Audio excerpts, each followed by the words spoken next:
Tensión en Bolivia por los resultados del tribunal que reanudó el conteo preliminar. Y ahora Evo Morales amplía su ventaja sobre Carlos Mesa, obteniendo más de 10 puntos sobre él, por lo que el presidente obtendría su reelección en primera vuelta. Ya hay manifestaciones y el candidato opositor Carlos Mesa dijo desconocer estos resultados.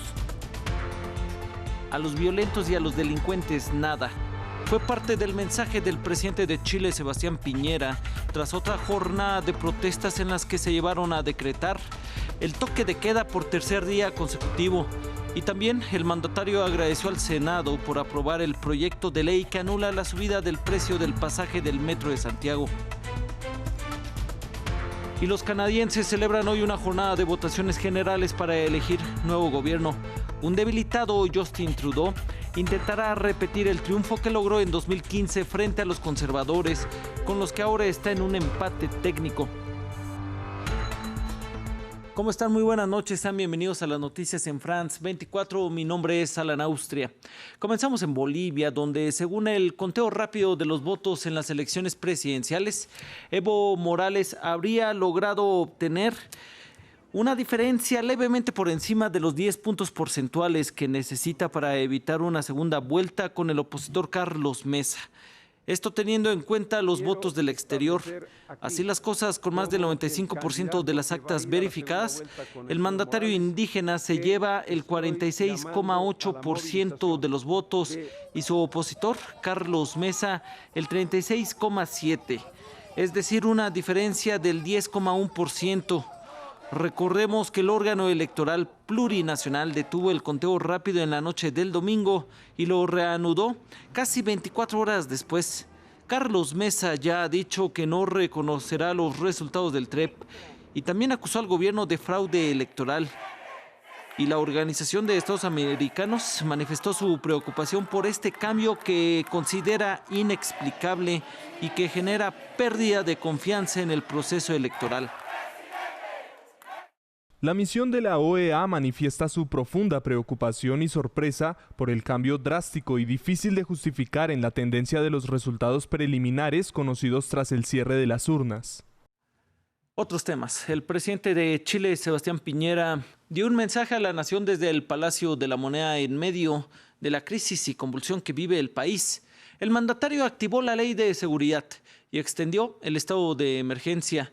También adelantó que se reunirá con partidos de oposición para tomar acuerdos y agradeció al Senado para aprobar el proyecto de ley que anula la subida del precio del pasaje del Metro de Santiago. Esta alza tarifaria que motivó las protestas. Tras una nueva jornada de manifestaciones se decretó el toque de queda por tercer día consecutivo. Este rige desde las 8 de la noche hora local y hasta las 6 de la mañana del martes, afectando a Santiago, la capital, la región metropolitana, además de otras regiones y ciudades chilenas. Las protestas dejan ya un saldo de 11 personas muertas.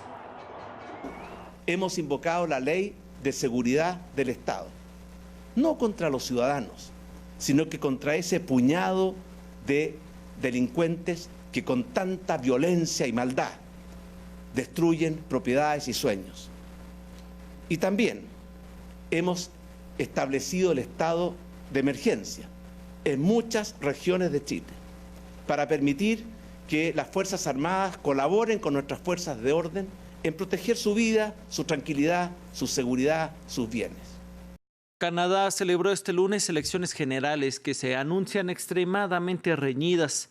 Las encuestas predicen que el Partido Liberal del primer ministro Justin Trudeau y que aspira a la reelección podría salir fuertemente debilitado o incluso perder el poder.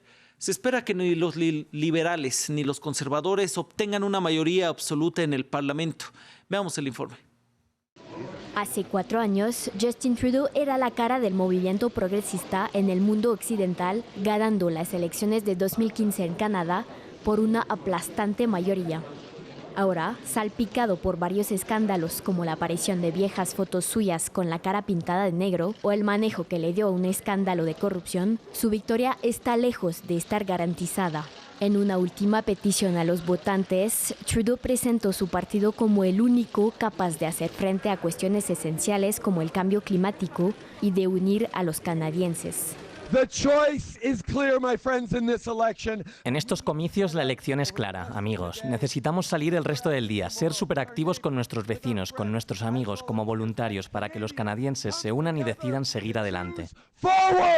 Andrew Scheer, quien fue elegido jefe del Partido Conservador en 2017, ha prometido centrarse en el presupuesto y eliminar el impuesto al carbono de Trudeau. Voten para un gobierno conservador que vuelva a equilibrar los presupuestos, reduzca los impuestos y haga que la vida sea más asequible. Las encuestas muestran al Partido Liberal de Trudeau y los conservadores casi empatados. Se espera que ninguno de los dos ganaría suficientes escaños para una mayoría absoluta. En tercer lugar se encuentra el nuevo Partido Demócrata, dirigido por Jagmeet Singh. Algunos votantes desencantados con Trudeau están optando por este candidato progresista. Sin embargo, con las difíciles negociaciones de alianza que se avecinan, podría haber incertidumbre durante varias semanas sobre quién será el próximo gobernante.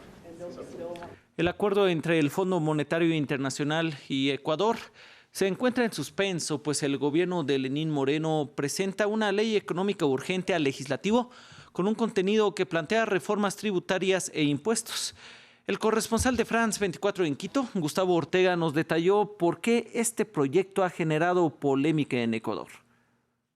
El gobierno del Ecuador ha entregado un proyecto de ley de economía urgente a la Asamblea Nacional que aspira a ser debatido a partir del día de mañana. Se conoce por parte del ministro de Economía y Finanzas que algunas de las nuevas medidas incluyen modificaciones tributarias, monetarias o fiscales enmarcado en poder recuperar la economía del país. Se ha anunciado sobre gravámenes y nuevos impuestos a grandes empresas que tengan ingresos superiores a los 10 millones de dólares. Todo depende de una tabla de cálculo que dependerá este tributo a las empresas que tengan ingresos de 1 a 5 millones de dólares, de 5 a 10 millones de dólares o superiores a los 10 millones de dólares que deberán pagar impuestos sobre los próximos 3 años. De igual forma, también se conocen algunos impuestos a los servicios de Internet en plataformas digitales, sobre todo empresas como servicios de transporte, Uber, Cabify, Spotify, Netflix, todo este tipo de servicios digitales tendrán ahora nuevos impuestos al consumo especial. De igual forma, también se conocen algunos impuestos y recargos de deudas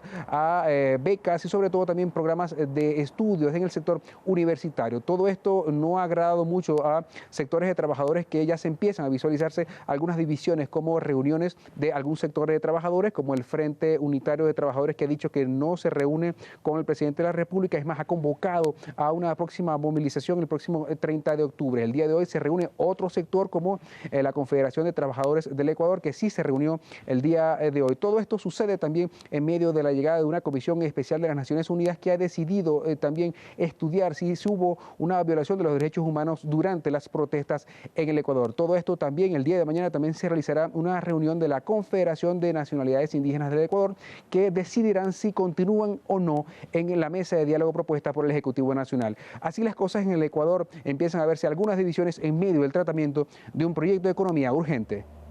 Y cuando faltan tan solo 10 días de la fecha establecida para la salida del Reino Unido de la Unión Europea, el primer ministro británico Boris Johnson volvió a sufrir un revés en el Parlamento británico, tras haber intentado sin éxito que el acuerdo que logró con el bloque comunitario fuera votado el sábado en la Cámara de los Comunes.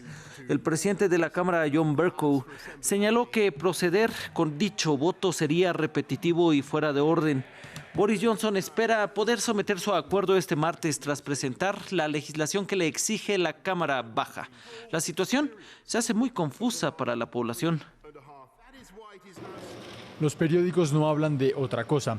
El primer ministro Boris Johnson envió una carta a la Unión Europea pidiendo una prórroga para salir del bloque comunitario, pero no la firmó porque el Parlamento lo obligó a hacerlo. A su vez, envió otra carta en donde expone que él no quiere otra extensión. ¿Quedó claro? Básicamente estamos en un punto muerto. No sabemos lo que va a pasar. Llevamos 3 años y quién sabe, realmente quién sabe. Para ser honesto, necesitamos solucionarlo. Se esperaba que el sábado fuera el día definitivo para aprobar o rechazar el último acuerdo alcanzado entre el Reino Unido y la Unión Europea para culminar el Brexit. No fue así y ahora se espera otra oportunidad para que la Cámara de los Comunes tenga la última palabra para un divorcio que debería darse el 31 de octubre. Creo que mucha gente está confundida sobre lo que viene ahora y yo soy uno de ellos. Si la petición de la Cámara de los Comunes sale adelante, sería la tercera prórroga dada por la Unión Europea al Reino Unido para su salida. Es un proceso tan largo que ha llevado a algunos británicos a pensar que lo importante no es salir o quedarse, sino simplemente hacer algo. Es frustrante que no avancemos con nada. Solo necesitamos tomar una decisión y hacer algo. La espera y no saber lo que está pasando es irritante. Y mientras la Unión Europea y el gobierno británico debaten sobre su separación, la oposición laborista defiende que debe haber un nuevo referendo, una idea que cuenta con un fuerte respaldo entre la población. Son los ingredientes de un país que se mueve con un rumbo incierto. El primer ministro libanés hace frente con anuncios a la grave crisis económica que ha desatado una ola de protestas sin precedentes. Juan Pupiales nos dice más de las respuestas que han generado sus medidas. Son unas protestas que han transcurrido por varias partes del país. Comenzaron como un rechazo a una subida de impuestos y ahora son un movimiento que tiene el descontento social como motor y pide un cambio en la clase política que gobierna la nación. El Ejecutivo estudiaba una respuesta y este lunes anunció un paquete de varias medidas de la mano de la aprobación del presupuesto para el 2020. Son reformas que incluyen una reducción del 50% en el sueldo de los parlamentarios, ministros y presidentes, tanto los actuales como los que ya no ocupan el puesto. Además, el primer ministro Saad Hariri no descarta un adelanto electoral, una de las peticiones de los manifestantes. Si su demanda son unas elecciones anticipadas, entonces su voz será la única que tome la decisión y yo, Saad Hariri, personalmente voy a apoyar su petición. Las medidas de Hariri incluyen impuestos a los bancos, fondos para apoyar familias pobres y beneficiar los préstamos hipotecarios, además de la promesa de fijar el déficit en un 0,6%, muy por debajo de la meta anterior del 7%. Sin embargo, en la calle sigue habiendo malestar. Mentiras, mentiras, mentiras. No va a pasar nada. Si fuese a llover, ya el cielo estuviese nublado desde hace mucho. Si ellos quisieran hacer algo, ya lo habrían hecho. La gente quiere la caída del régimen. No creemos ni una sola palabra de lo que dijo, ni yo ni nadie. Aunque el año pasado se celebraron elecciones parlamentarias, no hubo un cambio radical en la clase política que controla el país. Es un cambio que se persigue ahora con unas protestas que parece que apenas comienzan. Naciones Unidas están al borde de la quiebra con su peor crisis presupuestaria en una década. Esta semana inician las medidas de austeridad en las oficinas centrales de la ONU en Nueva York. No es que la fuente frente a las Naciones Unidas se haya secado, sino que la apagaron debido a asuntos de liquidez. La ONU está luchando para lidiar con la peor crisis monetaria de su historia. Dentro, algunos de los ascensores fueron apagados para ahorrar dinero. Otras medidas de austeridad incluyen una congelación en las contrataciones y una prohibición sobre los viajes no esenciales. Tenemos que asegurarnos que para el fin de mes podamos pagar los salarios, pero también a todos los proveedores que ofrecen servicios a esta organización. Así que se han implementado una serie de recortes, como con la calefacción. Hemos ajustado la temperatura en 2 grados y quitamos los aires acondicionados y calefactores por 1 hora todos los días, lo cual ahorra $7,000 al día. Todo esto para ahorrar algo de efectivo. Por fortuna, los ascensores todavía funcionan, porque el director financiero de la ONU se encuentra en el piso 21. ¿Por qué la ONU se está quedando sin efectivo? Algunos de los 60 Estados miembros todavía no han pagado sus cuotas, entre ellos Estados Unidos. El donante más grande de las Naciones Unidas debe cerca de $1.000 millones. Estoy confiado en que al final los Estados miembros eventualmente se pondrán al día, pero nadie debería subestimar la severidad de la crisis. Estamos esperando que ingresen algunos pagos desde Estados Unidos y México, pero una vez más, hasta que no veamos el dinero en el banco tenemos que ser cuidadosos. No podemos contar nuestros pollos hasta que no salgan del cascarón, ¿no? El director financiero todavía sonríe, pero el personal se está poniendo nervioso. Asusta un poco que podría haber una eventualidad o lo que pueda pasar. Muchos de nosotros hemos estado aquí por 20 años, incluso más, y esto nunca ha ocurrido, que no recibas un salario. En una reunión interna, el personal busca garantías de que recibirán un pago. y se les ha pedido que no se refieran a esto como una crisis presupuestal, sino más bien un déficit financiero. Muchas gracias. Seguimos con más noticias en France 24. Disfrute de su noche.